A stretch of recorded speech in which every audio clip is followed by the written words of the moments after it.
And good Monday morning, everybody. Welcome to the very first ever LoreForged and Friends. We have a full house here with water and wine and bad decisions. We are your hosts. We think he's a doctor. We're not quite sure. We love him anyway. His name is Burns. Hey, medical assistants have feelings too. That's proctologist and Vera. That's right. You got butt problems? I got answers. That's right. It turns out the portals cause hemorrhoids. Good luck with that, Doc. Okay. Suppositories. Gonna make a living. You got a full waiting room. We got the get good suppositories right here. That's right. That's right. And you heard him. Vladus is here. What is going on, guys? Just call me Einhorn, all right? I'm not Einhorn. Finkel is Einhorn. That's true. Oh, man. Oh, shit. And Cash is here. Yeah, I love all of these pop culture references because I know I'm in a room with my people. We're on a The roll. Finkel and Einhorn one is pretty fantastic, you guys. I love that one. Thank you very much for making me feel safe and loved. Oh, love it. Oh, Sonny's here. I thought it was going to be like the whole LoreForged team, but Cash isn't here. I just can't see him. It's something about like this just empty. Oh, there's his face. I just can't see the top of his head. It's hidden somehow in the background. I'm not real sure where it went. Oh, shit. Oh, the ultra camo. It's working. It's working well. He's prepping for Rogue. Grave on, dude. Gravon with 10 gifted subs. My goodness. Thank you so much. Holy cow. Wow. Oh my goodness. Yes, and Ephesia hit us off right in the pre-show too, so I don't want to miss her out as well. We've had a lot of support And recently Zen from Marksman. people. Yep, and Zen's in there too. We're excited about this, JB. This is the first of hopefully like sort of a recurring segment with these two guys. They are two of our absolute favorite content creators in the Ashes of Creation space, and they were two people that we thought, if we're gonna do a LoreForged and Friends show, then they are at they're on the Rushmore, I would say, of our Ashes. The rush. Don't disappoint now, Vlad. Content creators. Yes, a lot of You're on the mountain. Rushmore's made of stone, and I'm pretty sure you could sand off like and rebuild like a face. I'll become the Sphinx and just like sand off my nose. There you go. Yeah, there you go. Vladus really is the Joe Rogan of the MMO, of the Ashes space. 100%. I mean, 100%. Yeah. Man can interview anybody and do it for weeks on end. Did you cry? I cried in my interview. I mean, we all cried. Hey, I've said this many times. If it wasn't for the LoreForge podcast to come onto the Ashes scene, I would have never bumped up my audio quality, my production quality, my UI quality. Like, y'all came in just dicks on the table. I was like, oh shit, okay, I gotta change some stuff. Like, because like I'm telling you, like I saw you guys and how professional you guys were, and I'm like, dude, I gotta step up, man. I was like, these dudes are brand new and they're coming out with like production, dude. Like, I gotta step my shit up. So again, I've been watching pretty much since like the very, very early episodes. I think my first episode was episode 2 or 3. I can't remember. But yeah, you guys are invaluable to the community. So thank you, man. very, very much. Appreciate it. The problem is that we cover lore. If we were the Ashes of Creation PvP podcast, man, we'd be retired on an island, right? It's very true. Very true. But hey, I feel like the lore is going to come. It's coming. And I feel like especially because of how Ashes is going to do their lore, I think people are going to be kind of disappointed with how Ashes is going to do their lore. But that gives you guys the opportunity to present the lore in these very creative YouTube video kind of ways that the game doesn't. Because again, Steven was talking about like cinematics, how he doesn't want to do cinematics, how it almost to me sounds like he wants to do it sort of like how a lot of sandbox MMOs do lore, is like discovering these little books or, even some dialogue with quests or whatever. But that gives you guys the opportunity. Because again, you think of someone like Nobble from World of Warcraft. Oh, yeah. And we have talked about him, yes. And Nobble presents WoW's lore in a way that's just very, very entertaining. And again, the WoW story, especially in Classic to like Burning Crusade, isn't really told that well to the average player. So again, I think if they're going to go that route, That gives the LoreForged podcast and y'all's channel just a huge opportunity to really do some creative shit. Well, I know that JB is currently working on one, and every now and then, just like every content creator, we get in like phases where we grind out a bunch of things, and then there's like a gap and stuff like that. But that is definitely something that that should be coming. But like from the Ashes standpoint, even though they want to include that kind of stuff in game, it would. We've said this so many times. Like, how much would it help all of the people digest everything if they came out with a couple books? Right? Like Guild Wars did it, Warcraft did it better than anyone, that you just digest those books and all of a sudden some characters and you'd see them in game and you're like, I know that dude. It's like, that's Absolutely. Cool. And that would be like something that Ashes could do to help not only like themselves, but us, but everybody just get more into the game. So preface written by Sunny Ravencourt. Who? James what? Like a firefighter. Hey, why? You know what I think you should do, Sonny? Whenever taverns come out, I would love if you did a series on like tavern stories, like really crazy late night tavern stories on YouTube that happened at your tavern that just sounds so outlandish and fun and crazy that would just make a great 8 to 10 or 12-minute video of just. It'd be fun to go to other people's taverns too, right? Oh, dude, yeah. Other towns, and other guilds and stuff, guild taverns. Oh man, there's just it's gonna be good. That's the thing, right? Like we with taverns and I know that Cash and I specifically have talked about this, but JB too. Like, there's so much opportunity there, right? If you have like a Warcraft thing where it's like, okay, here's a seat and look, I can sit in it. That's great and everything. But like they've talked about tavern games and the ability to make recipes and maybe put your name on like a drink or something like that. Like, holy cow, it would be next level type of, world building. That would be spectacular. Taverns are something I'm really looking forward to. I think the more ability for people to get into the game and other aspects of what the game's not quite designed for, right? Sometimes you make your own content. And I think for those things to be available for you to do in the game and if customization becomes like that, like making your own drink, I think that's when you will see a different crowd come into this game other than what we're seeing now. Right now, it's a pretty poignant crowd, and a lot of the PvPers or the PvEers are not here yet, but they're coming. Oh yeah, they'll be here. Yeah, for sure, they'll be here.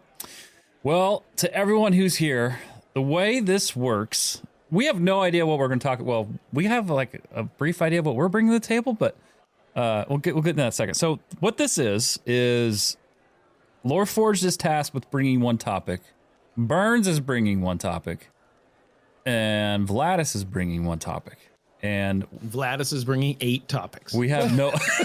Always has 8 topics. As he does. I got a whole Look at him. Look at exactly. This is the book. Hey, Steven, I'd like to ask you the following 9-part question. Yes. Vladus, how about 19 questions on the Ranger that we can answer? Question 1A.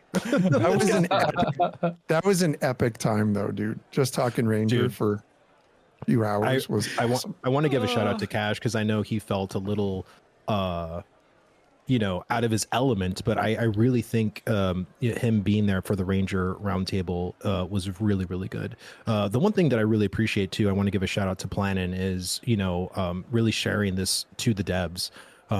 Right now, the majority of feedback that's getting done to the developers aren't really class based right now. Everyone has bigger fish to fry as far as feedback, right? Everyone's talking about the static node gatherable stuff, which just an update came out right now if you watched Burns's video. But these roundtables are really putting a big insight into what do we want class design to kind of evolve into from these base archetypes. So Cash brought some really good insight for the Ranger, and I think this coming up Monday through Wednesday, we haven't cemented the days, but we're going to be doing the Mage roundtable next week. So stay tuned for that one. That's awesome. Very cool. I felt a little bad. I thought Cash was just a pile of ash after getting melted by Flanker's knowledge of the Ranger. Dude, Flanker was, he knew his shit, man. But again, I think also I don't want the game to be catered to just one type of player. right? Yes. And I think that's why I want different people, like, and how they express their love for a class to also be heard, right? If I just get a bunch of sweats, then the game's just going to be made for a bunch of sweaty people, right? But I think because we want this to actually be varied, or have a variety for each base class, like there should be something that a casual would enjoy, an intermediate, or even something who would love to master a class to enjoy. It has to be that variable, you know. And it's always that term of easy to learn, difficult to master. It's easy to say that, but it's very hard to execute from a developer standpoint. Yeah, and I'm just torching Cash for fun, but like it is really true that, you know, the difference between a flanker and a Cash who both love a class is what MMOs are all about, right? The fact that you can have these kind of people exist in the same environment and provide that different gameplay. It wouldn't be an MMO if people didn't want to like go out and do PvP. Even though I may not be as into it as they are, like it isn't the same if they don't exist. It becomes like Farmville, right? Like it's just not what we're looking for. We need that balance. So it was cool to see your show that just had that kind of balance right in there to be able to kind of describe what the experience was. All right. Yeah, absolutely. Well, who wants to go first? I really have no plan for this. Off if you want. Yeah, do it. All right, I love it. Burns. Volunteer. Popping the cherry. I'd like to start off with a bang. Okay. You know what happens to gophers? The first gopher that sticks his head up, right? Oh, I love it. Is Ashes of Creation gay? No, just kidding. Just kidding. You did that already. Dang. Let's go right into it. Let's do it. And I will be. Just full clarification. I am very likely to be RPing as a gay man in Vare. But anyways, that is beside the Wow, point. man, you play on Moonguard and Warcraft too? That's awesome. I love Goldshire. I think Sonny, his Tavern series needs to be a Goldshire. Right, we're starting Full on ERP. Full on brothel. That'd be great. It would be great. Like a whole series and like just one episode, I just show up in a thong. It'd be like, here we are in Goldshire. You'll notice the chandeliers are lovely. Just not address it.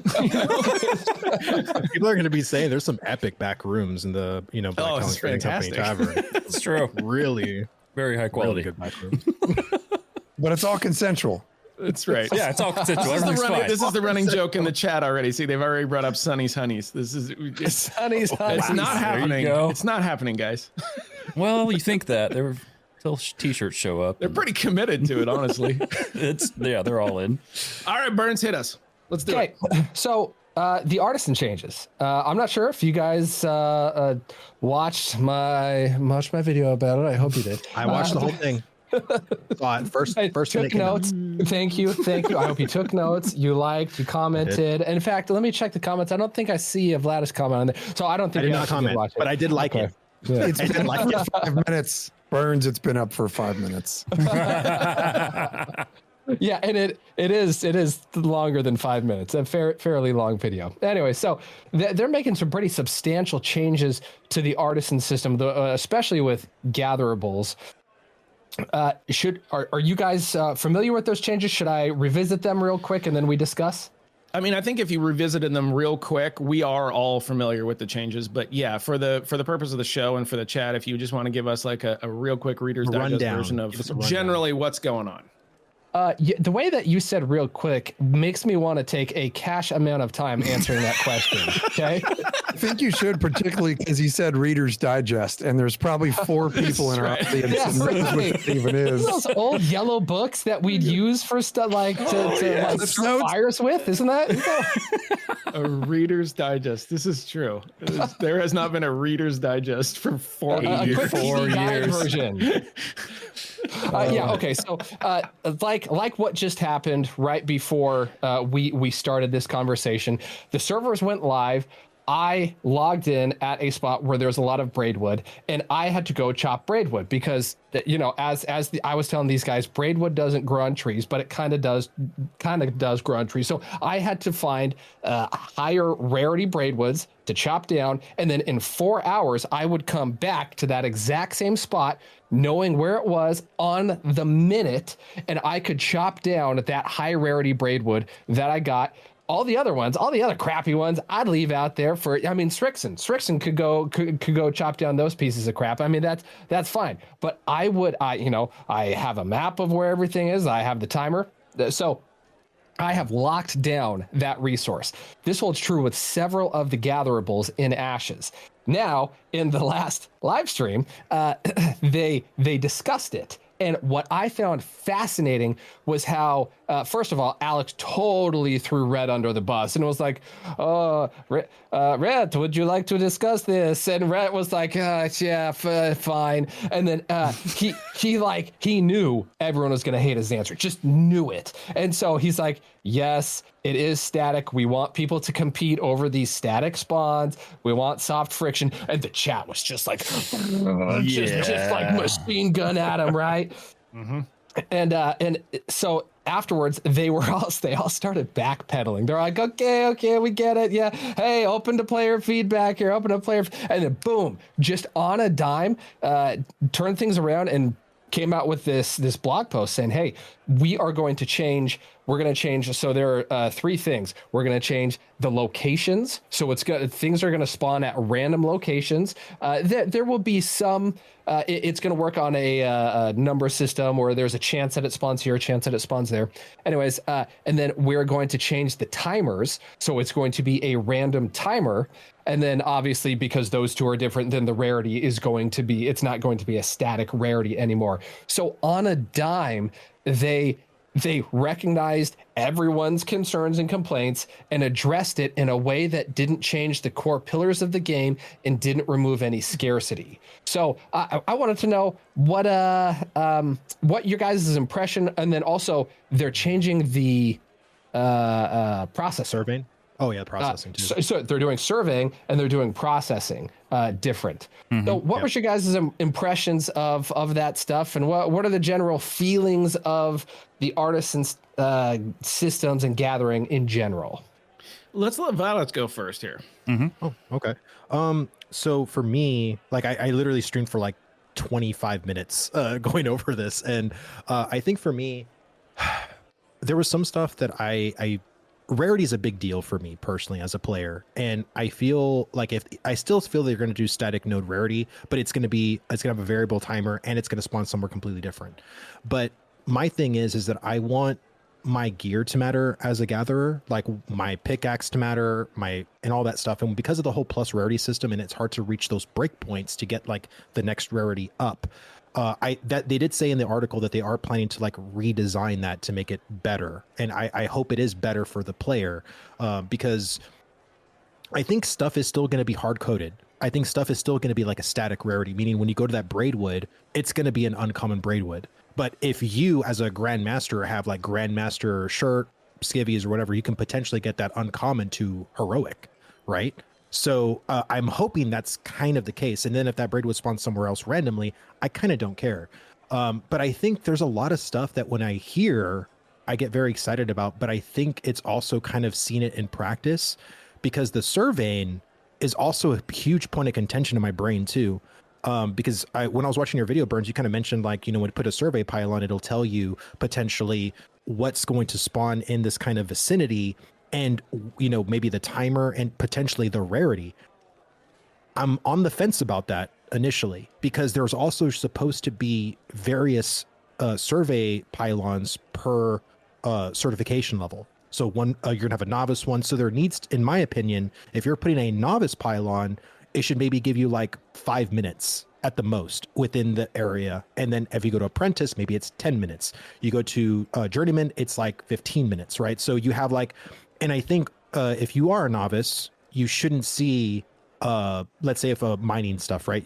A sapphire, like in a novice pylon, even though a sapphire is going to actually spawn in that vicinity, since you don't have that certification, the system as a pylon shouldn't tell you that a sapphire that's legendary is going to spawn there. You know what I mean? So there needs to be a lot of fine tuning when it comes to the survey pylons, and actually have that feel meaningful per each certification level.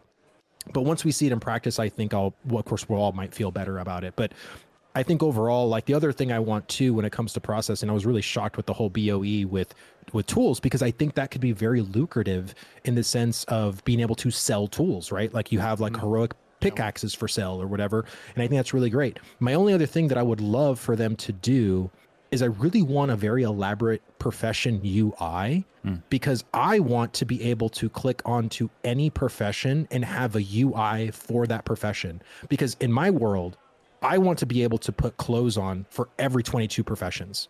Right now, you can only put, like, if you're going to be a gatherer, you can only have your mining shirt, your belts, your pants, and, you know, that's it, I think.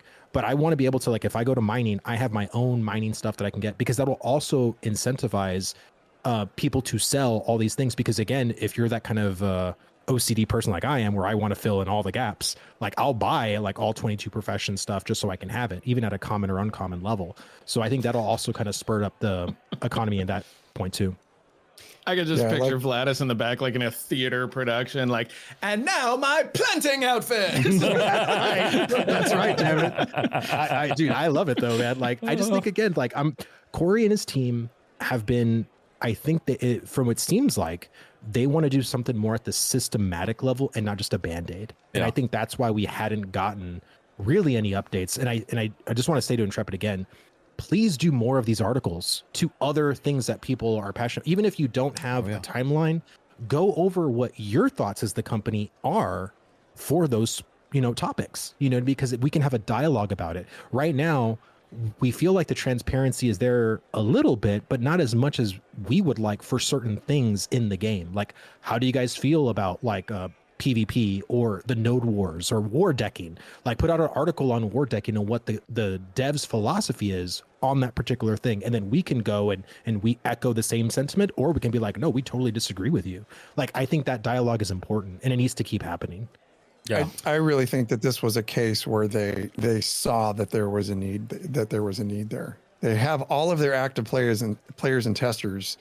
It's going to be the majority of the people that are going to be watching these dev updates. And when you have that many people expressing concerns over something, which I'm sure they were hearing dabbles about here and there for the past several weeks, that became some whispers, and those whispers became a roar as soon as that chat opened up. Yeah. And people really started talking. So I look at I really like the changes, and they're calling the gathering updates gatherable spawn clustering. And I think it's going to increase the rarity enough and the spontaneity enough of where these things are coming. Like one of the things they were saying that made me very excited is that a lot of these statics, or a lot of these spawn locations, are going to be not only non-static, but these spawn locations are going to be in places that make sense for them. So if you have a tree that in the nature of our real world would grow next to a riverside, that's where they're going to be. You have a copper vein, that's probably going to take place deep in a mountain somewhere. And that is what they're looking to do. So from a nerdy lore perspective and feeding into what the biome would actually have, I think that's fantastic. I'm looking at this entire update and we were just talking about transparency, but I look at this entire update. Number one, I love the way they did it. They didn't say a word about it. They were talking about it, and they were acting upon it in the background during the week when everybody else was just living out their week. And then bam, that thing pops. Mm-hmm. And now all of a sudden they're making massive changes, and they put a timeline for when those changes are going to take place. Yeah. Fantastic. From a global perspective, it makes me very happy, because it's yet another example of a development team that is watching. They care about what the players want, and they actively went back and retooled an entire system to bring us what we wanted. That is huge to me. In like, what, 2 weeks? Maybe 3? Like, it just seems like it was super just fast. Just the turn. That was the first thing that shocked me with this, Burns, was the fact that the turnaround time on this whole thing. They're pushing Rogue back until 2026, but we're good on that. Oh, that hurts. Oh, the dagger! Literally. Yeah. That was the part that shocked me, was just how fast they turned around. Just kind of like the whole like philosophy and like lookout on this whole feature for the game. And I'm with Vlad. Like, man, I loved that article. I love the fact that they highlight the things that the community's talking about, the things they're passionate about, because it's just like one more touch point, another way to, connect with your community. And Sonny, man, like this whole thing was just pretty awesome. Yeah, it was like out of the blue. That was great. So the fact that they listened to the concerns, as Burns would put it, like the deafening concerns, right? Because I was live streaming that thing and they were talking about the static nodes, and he is describing it exactly correct. It was just an absolute onslaught, an onslaught of comments on this thing. I echo all of the statements here. I do have some questions. One of them is, well, first of all, the fact that they're going to move the things around gets rid of the biggest problem of all, which is bots, right? To be able to train a bot to go to this exact location and then hit the button. That is gone, or at least that is severely, mitigated. Altered, right? Severely mitigated would be an excellent way of putting that. I wonder what surveying is really going to do, because in my mind, surveying was a thing that you could get good at and you could discover these things. But the way that it's described, like Cash said, the copper vein exists in the mountains, the willow exists next to the water. And so I don't see as much of a change as maybe some other people do. I know that there was a contingent of people that wanted the absolute pure random. They wanted to take what Cash likes with the lore part and just scrap it. It'd be like, you can find a copper vein in the middle of a wheat field for no logical reason, just to provide that randomness so that you might run across it, right? I don't necessarily agree with that. They'd probably kick me off LoreForged if that was the case. But I do wonder what the surveying is going to do, because if the surveying is providing me insight into where these things are going to be, and Stephen is saying we want these things to exist in certain places to provide that soft friction, then, it's just going to end up on a website. And it's going to be like, here's your hot zone for that stuff. Why do I need surveying? What is surveying doing for me other than maybe like increasing my gathering rate or something like that, which is really not a profession. That's like a buff, right? So those are the kind of things that I have questions about. How much you get the relief from the node spawn camping is just a matter of a lever now, which is great. And that's honestly what it needs to be. So they've gone through the philosophical mindset change already, which is awesome. Now it's just a lever. We just need to dial it in, like Vladus said, to something that is something that's acceptable to more people than not. So, man, love it. It was a huge surprise, like the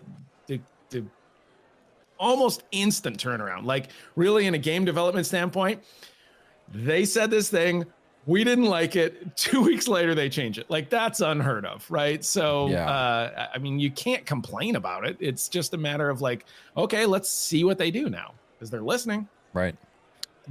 Have y'all seen the PAX Day and how fast their dev team reacts to changes from the community? How fast? Neither does the community. Oh, neither does the community. So I mean, I think again, we are very spoiled. I really do. Like, I think there's very much an entitlement in some of the general More Ashes community, because I don't understand their sentiment of like speed. I think they're working pretty damn fast, and every single time that I'll message a developer or Planetdorf, they're aware of the thing that I'm asking them if they're aware of. You know what I mean? Like, they're very in tune with their community.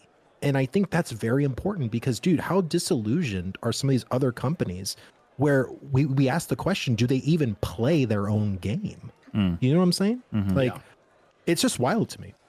But that's been the history of MMOs, right? Like, you could almost say that about like every major MMO. Like, what are these guys doing? Like, the community hates this thing, and you guys just plow forward with it. I can think of almost every MMO, maybe with the exception of Guild Wars, that sort of was tone deaf on a lot of stuff like that. And people that play Guild Wars more than I would probably come up with an example. So RuneScape's not tone deaf. I will say that. No, and I'm not even a fan of RuneScape, but just through the history of watching videos and stuff about that game, like that's a very in-tuned development company as well. As a matter of fact, they vote on things before they'll implement them in the game. The players get like vote, major systems. It's pretty cool. Wow.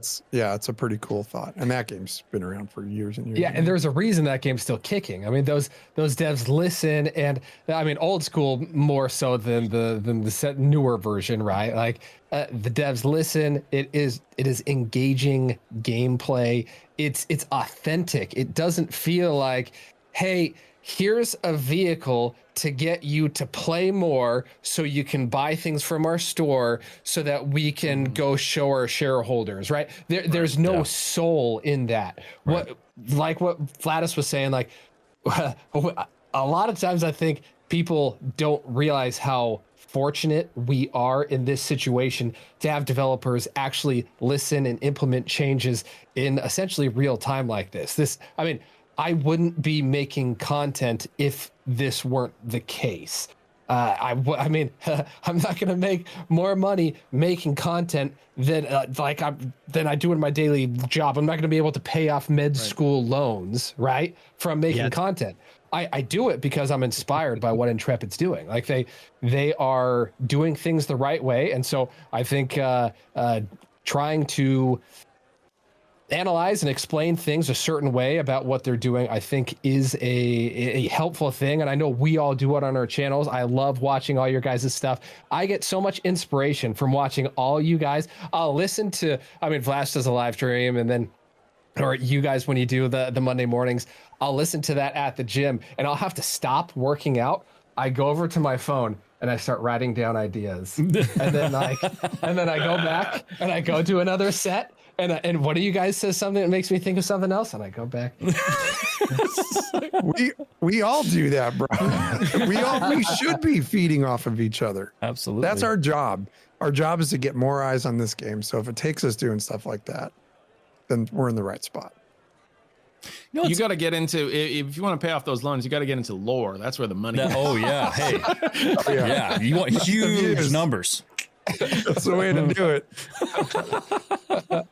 Oh gosh, you know what's funny, and I don't know how you guys feel about it, but you know, when talking about development companies and like quick turnaround, or like people who really understand the pulse of their community, I feel like, and I don't know, Vlad, I'm gonna go to you with this. I don't know if you feel this way, but I feel like whenever you have like a game that maybe flies more under the radar or may have a smaller team, it just feels like there's much more of like that intimate connection with their community.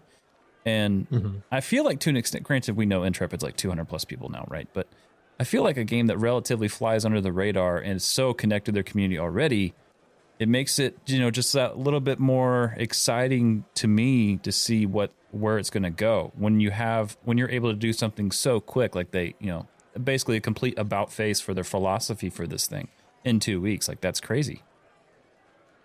I mean, to be honest with you, as Intrepid kind of grew overnight, I mean, many of us came from the Lazy Peon video in 2020, right? Yeah.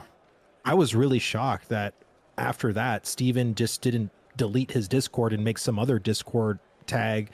The fact that you can literally message the CEO of this company or add him or have other developers is still wild to me, because this project has grown quadruple since 2020, right? And it had a pretty decent following before that as well.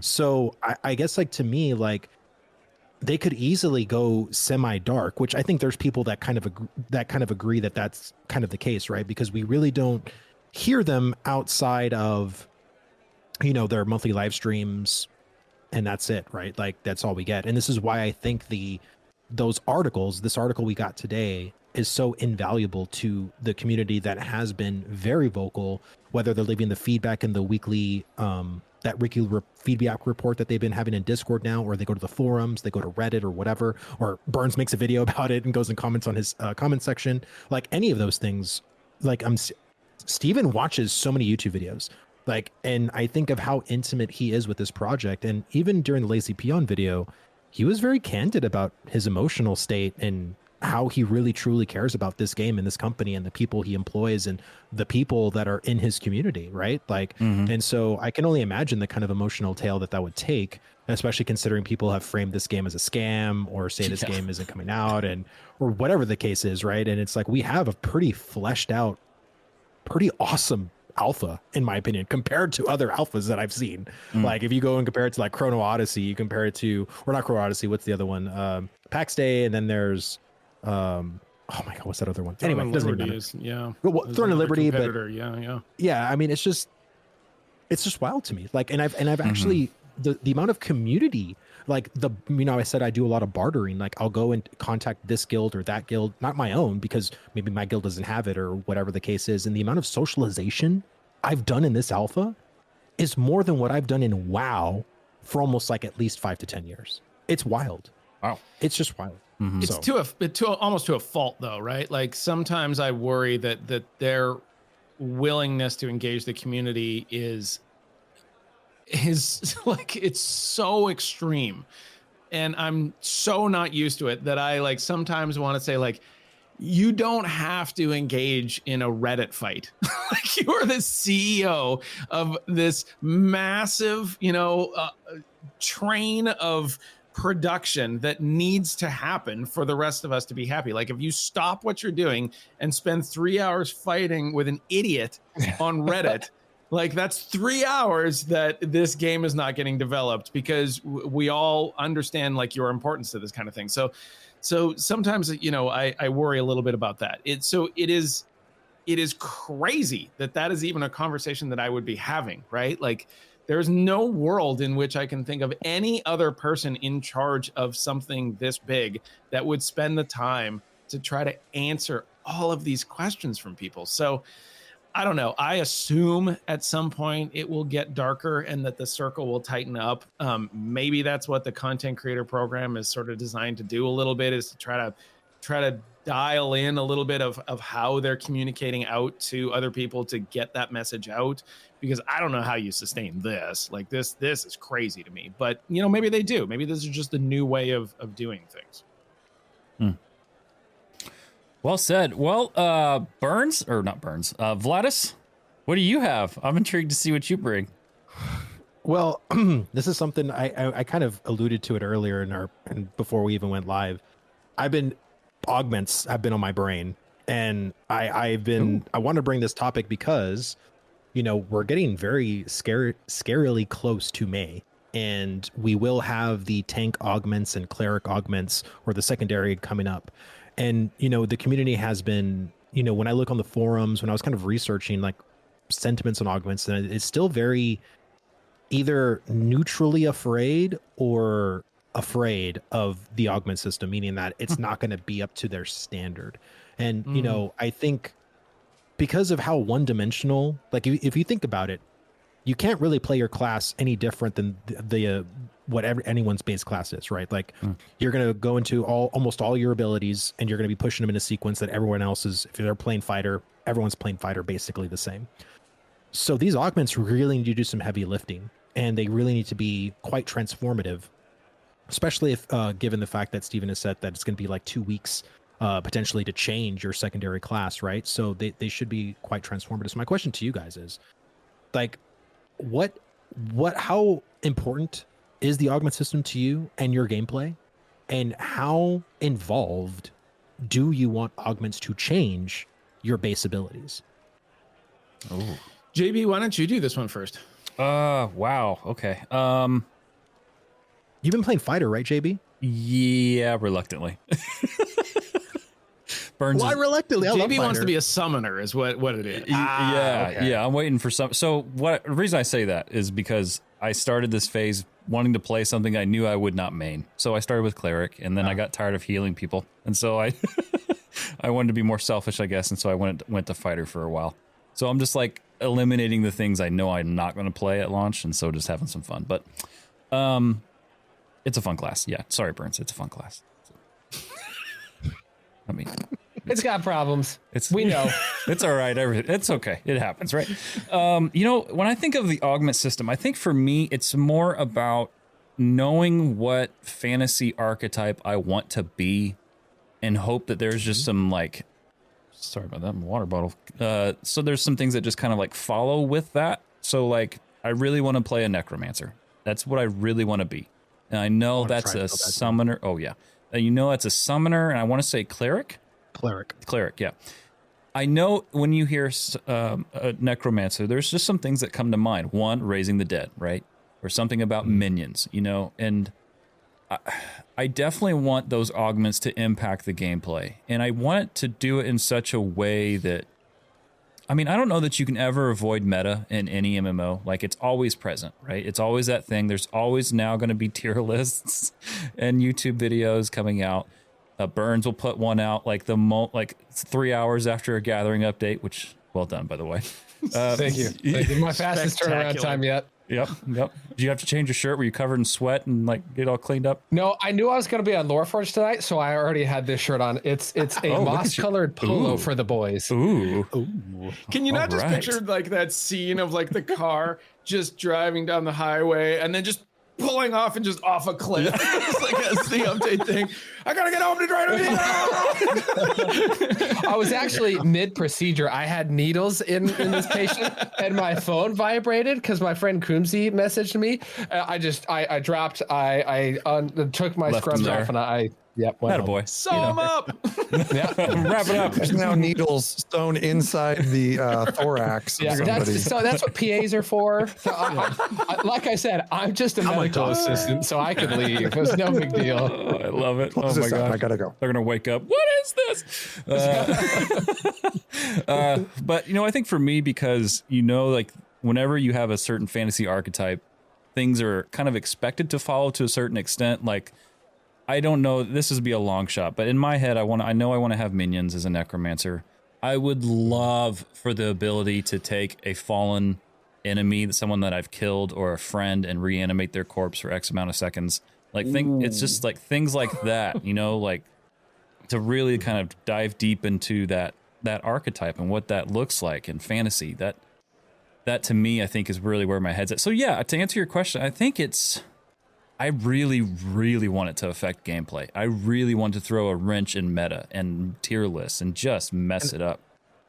Let me pose a question to you then. Yeah.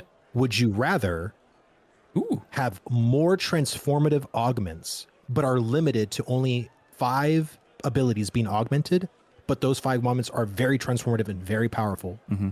Or would you rather have less generic, more kind of like what Steven describes, but every ability can potentially be augmented, but just in a very generic way? What would you rather have? I would rather have 5 in-depth just choices, you know, like things that really lean into that augment. I don't really, like, I gravitate less. I don't hate it, you know, be very clear. I don't hate it, but I definitely gravitate less towards just generic, like overarching changes. I would love to see, like, you know, like those really focused decisions, those really focused, because I just love choice. You know, I go back to, you know, like, I feel like we probably all could say we've played Knights of the Old Republic way back in like early 2000s, right? Like, where in the narrative, like you had to make a choice and it affected the rest of your gameplay, right? The whole thing. Like, you killed that person, well, guess what? That's it, you know? It's just like things like that I miss. Well, it's the way I think about it. It's like, let's say if you have like 13 abilities that you chose for your fighter at endgame, but you can only have 5, and they're all very transformative. If you look at the other like 7 abilities that don't have those augments because you're limited to 5, you're like, man, but I love all of these augments for these others. It's like, that's going to provide, in my opinion, what you will be different than another fighter of that same class, right? Like, let's say if you were fighter mage and someone else was fighter mage, you picked 5 different abilities that someone else didn't, because again, maybe you're prioritizing PvE and they're prioritizing PvX. They want to be kind of a blend of both. And that's the thing that I really am looking for Ashes of Creation. Would you mind, could I give you an example? Okay. So I'm gonna give you an example of what I would think a transformative augment would be. So this is for blood fusion. So just to kind of give people, this is the actual blood fusion tooltip. It returns 100% of damage dealt as health and 35% damage dealt as mana over the next 6 seconds. Resource replenishment is diminished for each target hit by the first. Deals 25% additional damage return as health from bleeding targets, and this bonus is doubled against hemorrhaging targets. It's a sustained ability that thrives on single target, blah, blah, blah. We all know this also resets your abilities as well. So this is the fire augment. It's called Pyre Heart Surge. Blood Fusion now returns 100% fire damage dealt as health and 35% as mana over 6 seconds. It applies a burning aura for 6 seconds, dealing 20% weapon damage per second as fire damage to nearby enemies. If a bleeding or hemorrhaging target is hit, the aura's damage is increased by 25 or 50% respectively. Okay. Then there's the Frost one. Blood Fusion, this one's called Ice Marrow Bond. Blood Fusion returns 100% frost damage dealt as health, 35% as mana over 6 seconds. For 6 seconds, you gain a Frost Shield that absorbs damage equal to 20% of your maximum health. If a bleeding or hemorrhaging target is hit, the shield's absorption increases by 25 or 50% respectively. Now, I can keep going on and on. That to me is like really like now you go from it being just a burning to this actually being a DR, right? Like an actual true DR. And I think that to me is like really, really, really cool. Like I'm like, man, this is very transformative in how Blood Fusion would actually go into these mage schools of augmentation. And I fear that they're going to play it safe and not go far enough. You know what I'm saying? And I think if that's the case, I would rather just be limited. Make more transformative abilities that are very powerful, but I can't choose everything to be augment. I would truly rather have that system. Yeah, I'll step in here now. Oh, Cash, did you want to go? No, go ahead, bud. Okay, so because I'll be brief on this thing, I've probably of the three of us been the most pessimistic about the augment system. I've said early on that this is an 8-class game, and I believe that this will feel like an 8-class game when we're done. And that is what we're talking about here, right? Like what Vladus is saying is like the way to make this not feel like an 8-class game is by having these things, even though they are limited, be intense experiences where you run into this thing and you're like, that's a mage, but what kind of mage is it, right? Like if I don't ask that question, then it's an 8-class game, right? Like if I run into a mage and it's like, that's a mage, and I don't have to think about it, 8-class game.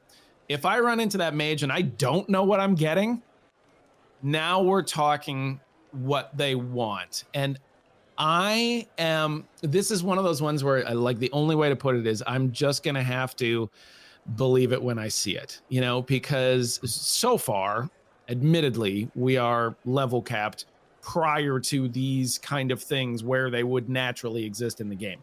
So we haven't seen it yet. I get it, right? We're not supposed to see it yet, but the promise is big. It's a big promise to make this a 64-class game. So I'm excited about it, but I'm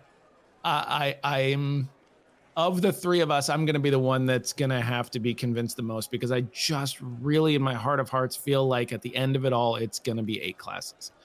Cash, what do you think? I like some of the things that that Vladus is talking about, because to me it brings out the innovation that's possible in some of these classes. I am also in the camp where I would rather see less generic.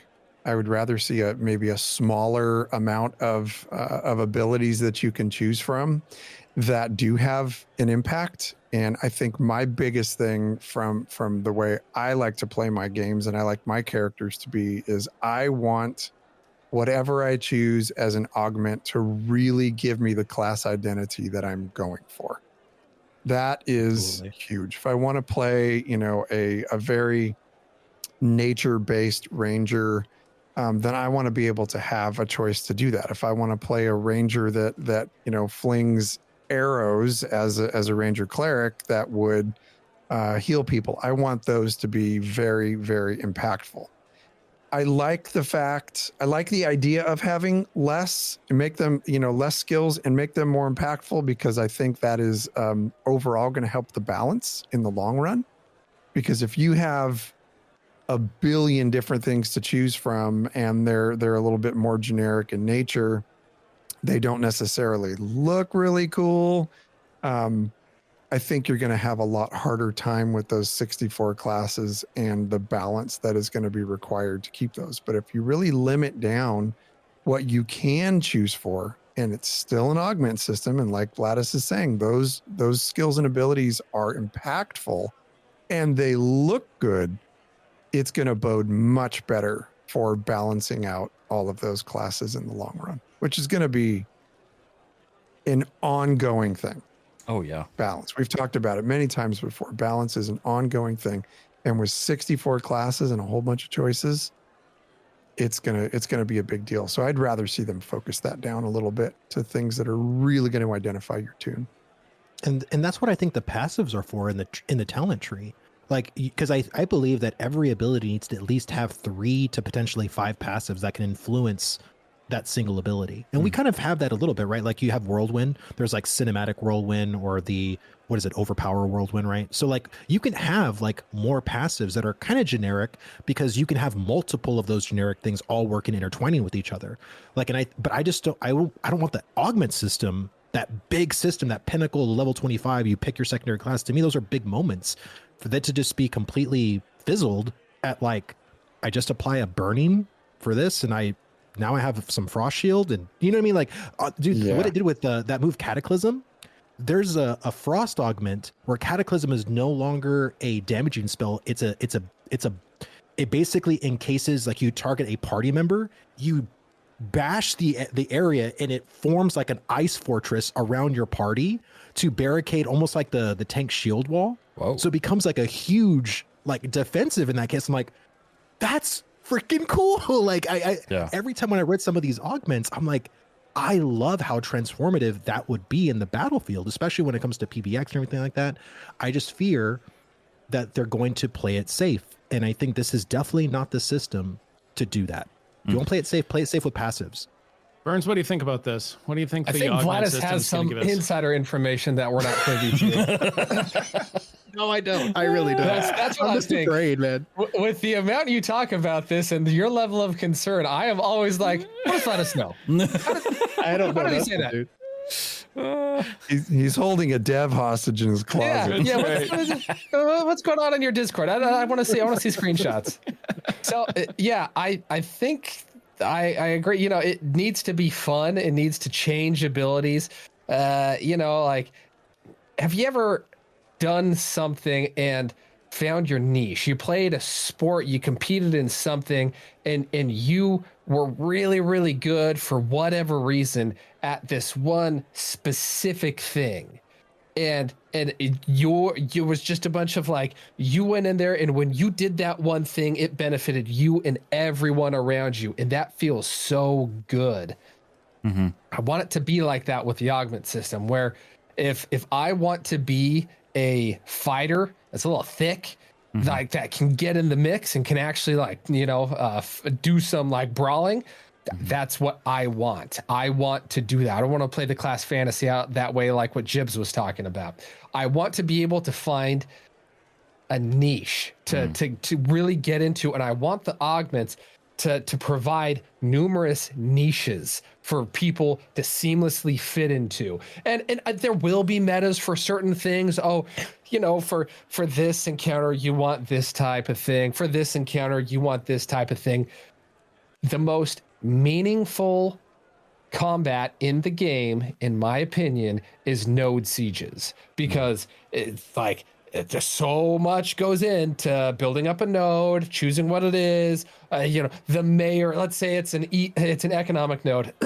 Sonny is the mayor of it. He put up thousands of gold himself. And then a week later, you know, some jerk declares war and levels the entire thing. Node sieges are the most cataclysmic event of like, what player control in any MMO do you have that's as significant as a node siege? Nothing. There's no. Not in an MMO. No. Not in an MMO. Yeah. I mean, right? But that's what makes this amazing. Ashes is the nodes and 64 class game, right? Right. Yeah. Like, and node sieges are the marriage of those two, where you have large scale, you got people duking it out. And so there needs to be ways. So for example, fighter sucks in large scale PvP. There needs to be augments that make the fighter less sucky in large scale PvP. And if anyone, I don't think I've actually encountered anyone that disagrees that fighters suck in large scale. I haven't met a single person. Everybody agrees.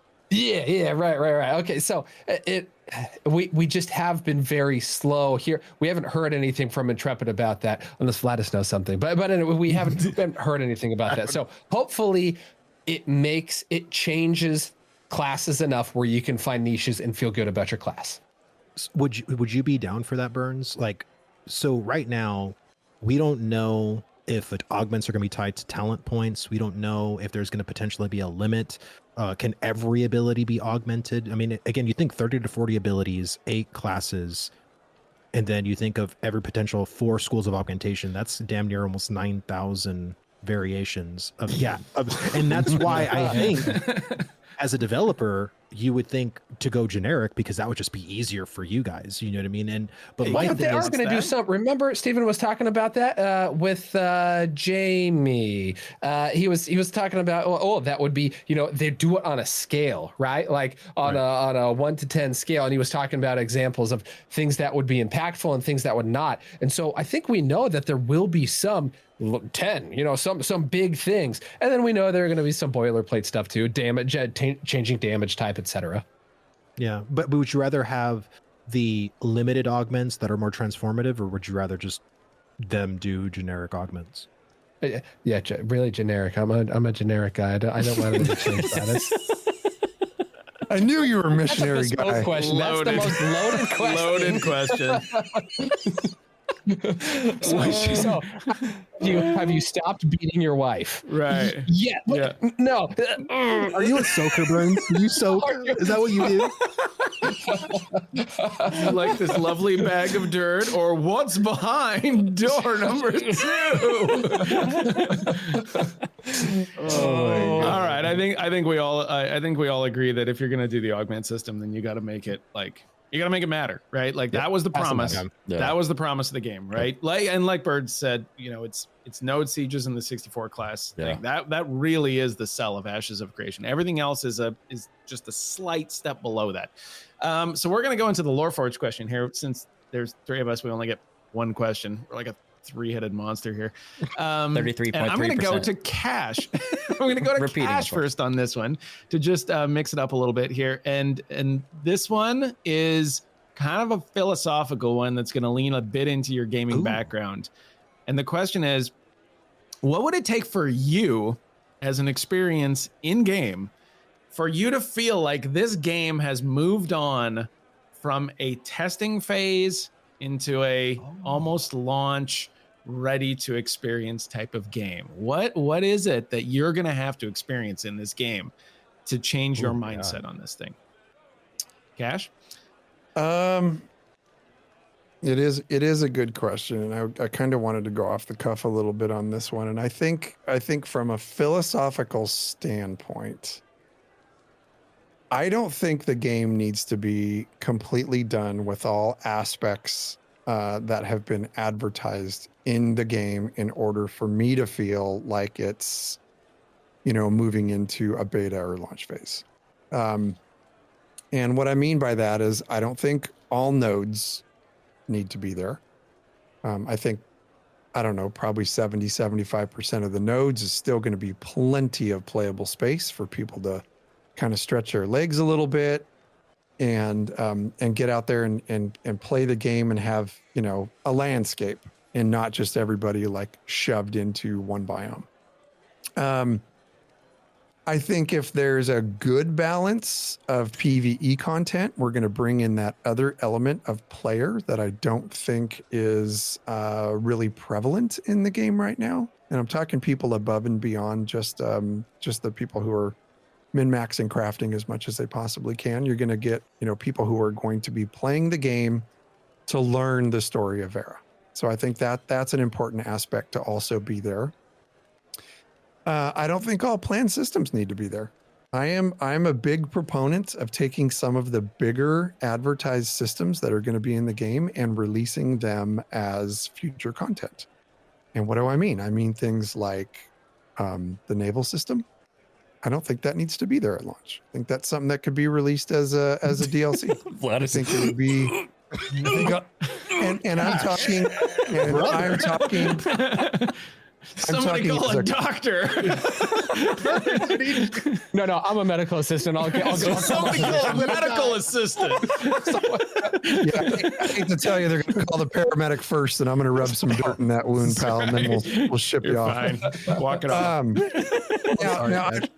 Now, keep in mind, there should be some aspects there, but the system does not have to be complete for me to be happy with this game as a launch title. Monster coins, guild halls, adding in.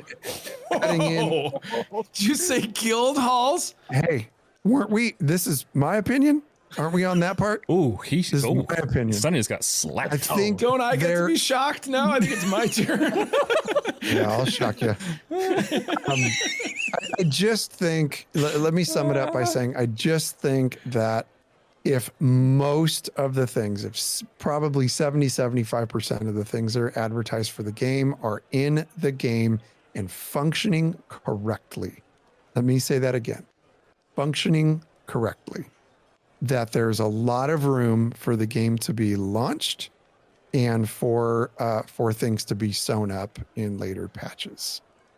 So that's what it would feel like for me to think that the game's in a launch state. Let's do JB, and then we'll go Burns and Vladus, since Vladus called dibs on last on this one. So, JB, what do you think about this? What is it going to take for you? This is a really hard question. I'm going to go to the day I pitched covering Ashes of Creation to Cash when I was at the prison, working at the prison. Not in prison, but working. And I was in the kitchen. No judgment. Thank you. Got out in good behavior. And being in the kitchen, just writing down, like, if I was to keep podcasting and gaming, period, like, what would it take and what would I want to do? And the very first thing I wrote down for number one was Sandbox. And I think they're calling Ashes a theme box. But regardless, like, when I can log into Ashes of Creation, even if all systems are not, are not 100% done, but when I can log in and feel as though I can go do this, or I can go this direction and go do that, or go do that, like, when it feels sandbox to me, like in a bigger way, with more zones and that sort of thing, then I feel like, to me, like, okay, now we're talking, like, now we're cooking with gas. So, like, for me, I think it's when it starts to feel like a sandbox, a true sandbox, that to me is probably whenever I feel like it's arrived. Fair enough. Burns, what do you think? So the moment it will cross that threshold for me is the night that I do a node siege with the homies. We go then do a castle siege.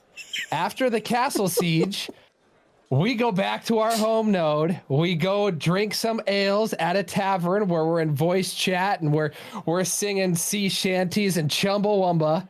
And then we go to our guild hall and we admire all of our damn trophies in that beautiful guild hall. I will know this game is ready and we are good to go.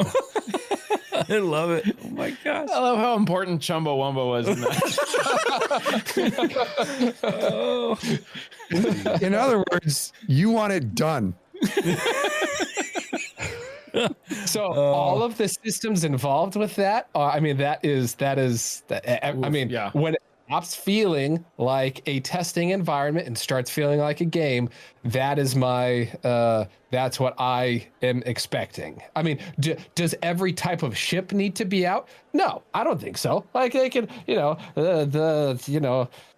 whatever, the cruiser doesn't need to be out, the frigate doesn't need to be out, all these different types of ships can come after. What I thought was interesting when Stephen was talking about how why the gridding system dynamic gridding isn't great right now or working properly is because they had all the network engineers fixing caravans. But the thing is, it's not just caravans.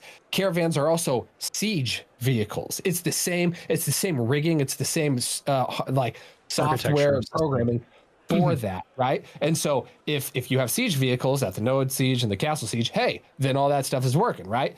And then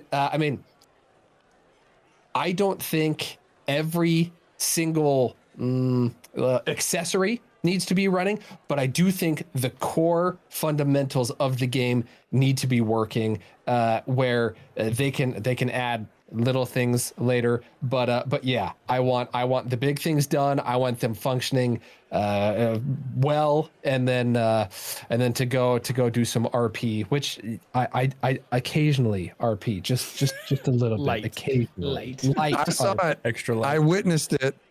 He does RP.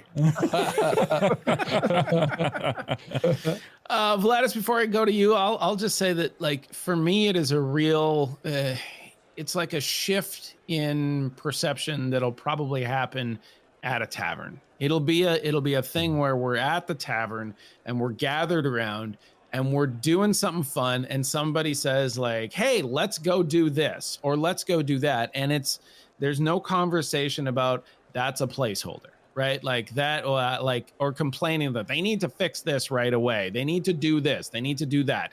That we're just enjoying that MMO experience as a whole. When that kind of thing happens, then it's going to be a real transformative moment for me. And I can almost picture it in my mind happening at the tavern, at the Guild Hall Tavern, or at the Node Tavern, or wherever the hell we have the Sleepy Owl Tavern. But it's going to be something like that, where you really just hear that change in people's tone, that change in people's language, that change in the mindset, that, like, we made it. Like, we walked through the desert. We came out on the other side here, and now we're ready to really enjoy this thing. So Vladis, why don't you have the last opinion on this question here? This is such a hard question. Like, so I had a conversation with somebody who played the very early betas of New World and played New World at launch. And they were talking to me about how their Alpha 2 experience, they started in phase 2, mind you, was a better overall, it's been a better overall experience than what he did in New World. That was his anecdotal opinion. And I think when it comes to what it feels like, what Ashes is going to feel like for me to kind of feel like it's almost at a finished product, is the fact that I can see and hear in Discord people doing all these different systems simultaneously. Like, even if it's at a fundamental base level, the fact that you can see, like, world events spawning, you're experiencing story chapters, there's people out sailing. There's, like, all these biomes available for people. There's a hustle and bustle in the economy. Freeholds are being bought. Augments are being had. All this stuff, right? Like, when you can look into your UI and just be mystified as to, like, where we were in phase 1 and phase 2, and now it's like you have these deep UI panels of, like, your professions, your character, just whatever the case is, right? Your node buildings, or, like, when you hit N for node and you see all elaborate stuff, or even you go to your map and you see, like, oh, this node is level 3, this node's level 4, I think for me, it's such a hard question, because Steven is very much wanting every system to be out at a base level, at least all the major systems. Like, we can talk about, like, whether, something like the stock exchange is, like, something ancillary. But I think when it comes to a lot of the fundamental systems, like, he wants those, like, including naval cache, at launch of the game. I think that's great. See, I set low expectations and I'm probably going to be wowed. Well, and I think I think as the MMO community, right, we've had super low expectations and still end up being disappointed. Like, why do you think that there's this content creators are saying the MMO genre is dying? Because we've had super low expectations and still get crap. You know what I mean? So it's like, what that's why people don't even have expectations anymore, right?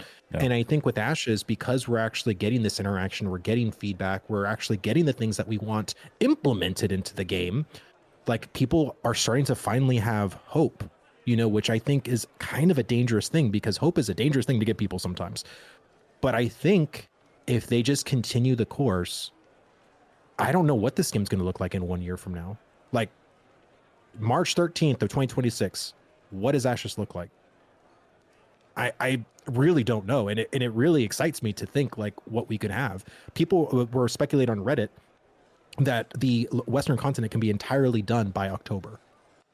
And then we can start working on the secondary the Eastern continent by the end of this year. That's wild. Yeah. That's literally wild. Like I think right now I get locked to my certain loops that I do, and it feels like I'm playing a finished game. Like, no joke. Like I feel like I'm playing kind of like a launched product, you know. And then there's certain things that kind of pop up, like, oh yeah, we're testing, right? Yeah, we're great. Like, you know, there's gonna be a wipe. Great. Yeah, caravan disappears, or you know, like stupid shenanigans like that. But it's like, I think this game. I should probably stop petting these animals to death. But it's like sometimes this game feels like a finished game. So it's like, even Steven said in the Lazy Peon video that this game can be very deceiving at times, because, you know, I think that's why a lot of people get very lost in this alpha. So that's my answer. I hope it's a good one, but damn, y'all have a hard question. I don't know what the other two are going to be, man. Jesus, I'm scared. I'm scared, man.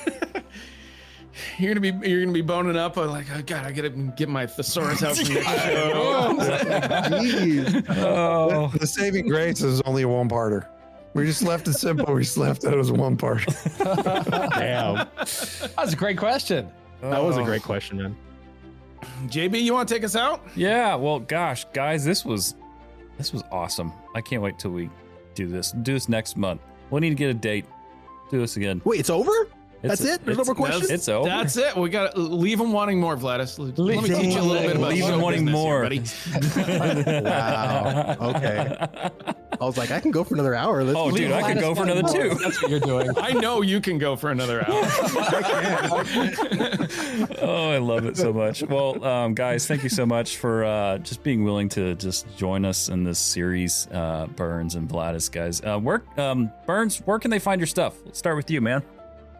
Just YouTube, the Copium Clinic. I make YouTube videos, and I play classical music in a lot of my videos. And on Twitter, I click on my Twitter X thing, whatever, maybe once every other month. So you can find me there. Perfect. Sort of. Kind of. On the weekends, every third month. Right. About that. Vladis? You're such a terrible salesman, Birds. You can find him on the Copium Clinic on YouTube. He's one of the top. He's everywhere. People. He's there. You probably already subscribed to him. Go subscribe. Yeah. Go unsubscribe and go. resubscribe again. There you go. Of course, I'm Vladis. You can find me on Vladusgaming on Twitch. You can find me on YouTube. You can find me on X. Just go at Vladusgaming. That's awesome. And your 1v1 podcast. Yeah, Hey. That's good Which you'll stuff. find on Vladusgaming. Powerful yeah, JRE. Yeah, there you go. There you That's go. Hey, just want to say I'm grateful for you guys. You guys are, good friends in the space. I've had, in game, out of game, great experiences with you guys. I am grateful for the energy, for the fun spirit that you guys bring. So appreciate you putting this together. I love listening to your stuff, and you guys were talking about this week. You're like, yeah, I don't know, maybe we're just entertainment, but yeah, it's entertainment. But I mean, there's information that we're still getting from everything you guys put out. So I appreciate the work you do. You're good friends, and it's been really fun getting to know you over the past. I mean, I've been content creating 2 weeks less than you guys, so I feel like we're brothers in this space. It feels fun to make content with you guys. Right back at you, buddy. Thank you. Very cool. Yeah. Very cool. Thanks, Damn buddy. right. Oh, yeah, and bloody. Oh, well, everybody, thank you so much for tuning in. This was LoreForged and Friends. You heard it first, where you can find these fine gentlemen and their content. If you enjoyed the show, let us know how we're doing. Leave us a quick review. I don't know, what fits your fancy. Spotify, Google Podcast died, so I guess Apple Podcasts, wherever. It did? Yeah, oh yeah, it died. Surprise. Sad. Yeah. Where'd it go? It's just like, It's just vanished. We need a necro to raise it. But nice Yeah. tie back. yeah, thank you. You can always email us, loreforgedhq@gmail.com. Sonny. Yep, and I'm going to make this quick. You can obviously find us at LoreForged HQ on Twitch, and you can find us on YouTube at LoreForged, and then we have a Patreon also, and we've been pulling stuff from that for the new series Sunny Side Up, which may or may not be Ashes of Creation related now. So there you go. We're having a lot of fun with that. Cash, go ahead. Friends, you can follow us on X at LoreForged HQ. Follow us on Instagram at the same address. If you're interested in joining our Discord community and our guild, Black Talon Trading Company is a casual PvX guild, which is probably going to change. For parents and working professionals. That said, we are actively recruiting both PvE and PvP players, and you can come join us. It's a fantastic time. Awesome. Friends, well, thank you so much. Be well. And we'll see you next month. Next month. Why not? Well, we'll see them next week. Right. Everybody here will see them next month. There you go. All right. See you. Have a good week, everybody. Peace, love, and honeybees. Safe travels, adventurers.